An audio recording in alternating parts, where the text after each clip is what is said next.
Boa tarde, tudo bem? Vim aqui conversar com vocês a respeito da mulher virtuosa. Eu abri o e-book aqui pra gente conversar um pouquinho, mas queria começar falando a respeito da mulher de Provérbios 31:10. Ela é uma mulher modelo, né? Eu não sei vocês, mas eu não conseguiria ser essa mulher modelo.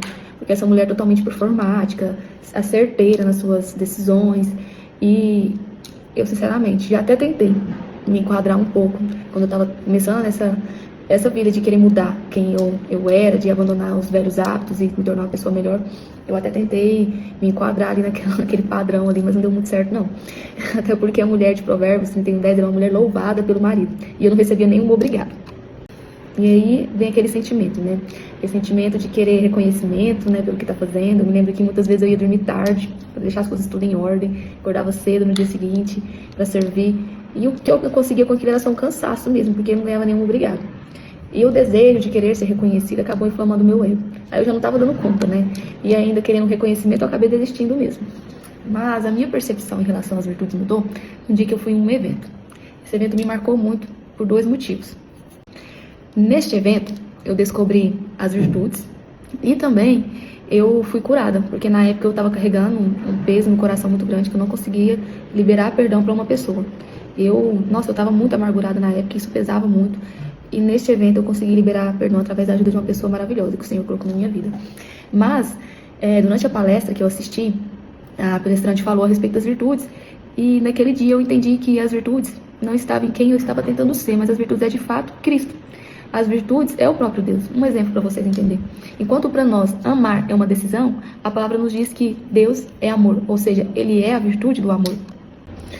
Ou seja, enquanto para nós tem uma questão do esforço, né, de querer sermos virtuosas, o Senhor, Ele é, de fato. Por isso que eu falo que não tem como ser virtuosa sem Jesus Cristo. Olha só, para você ver tanto que o Senhor é incrível, né? Ele deixou para nós o Espírito Santo. O Espírito Santo habita onde? Dentro de nós. Logo, se Ele deixou o seu Espírito habitando em nós, nós somos sim capazes de sermos conduzidas pelo Espírito Santo de Deus a exercer aquilo que provém dele, ou seja, as virtudes. E quais são elas, afinal? Vou ler aqui para vocês. Olha só, no e-book eu trago duas passagens aqui que falam a respeito das virtudes. A primeira que eu coloquei aqui é Colossenses 3:12.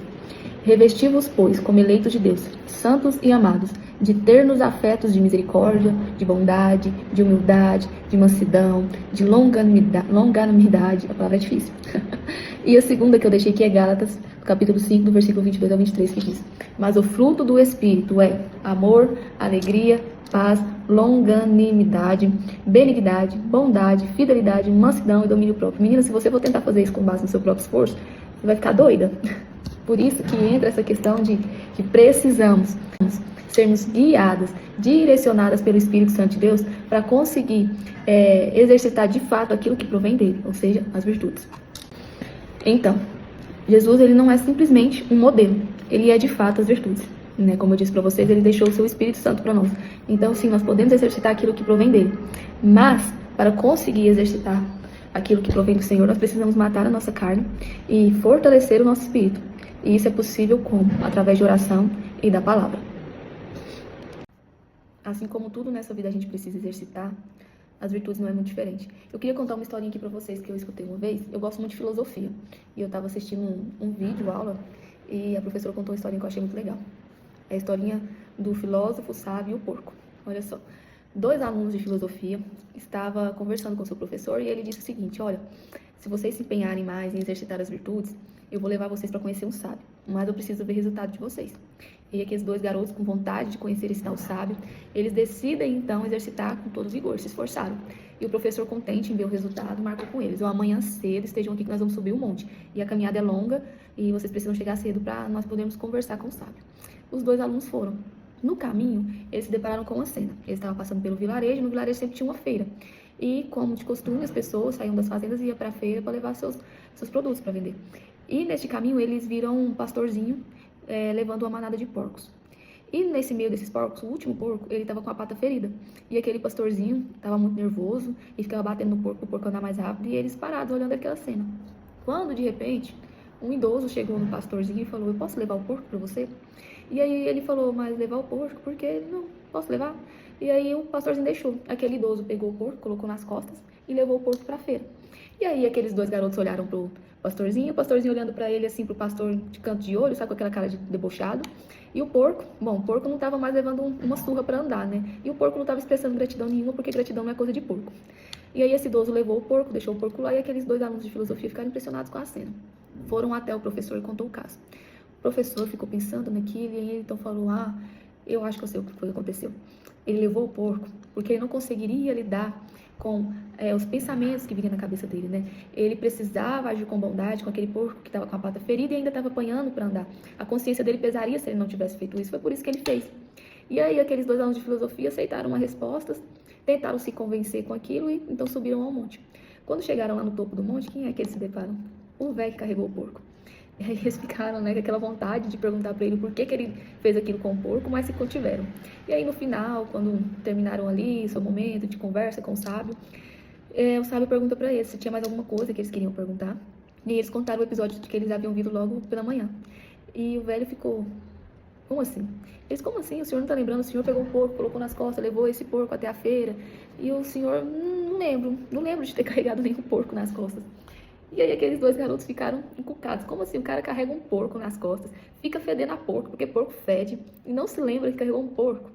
E aí eles desceram e foi embora. E aí no meio do caminho, o professor deles começou a rir. Ele começou a ter uma crise de riso no meio do caminho, aí eles pensou, pronto, a gente conversou com o velho biruta que carregou um porco nas costas e não lembra, e agora o nosso professor tá doido aqui no caminho.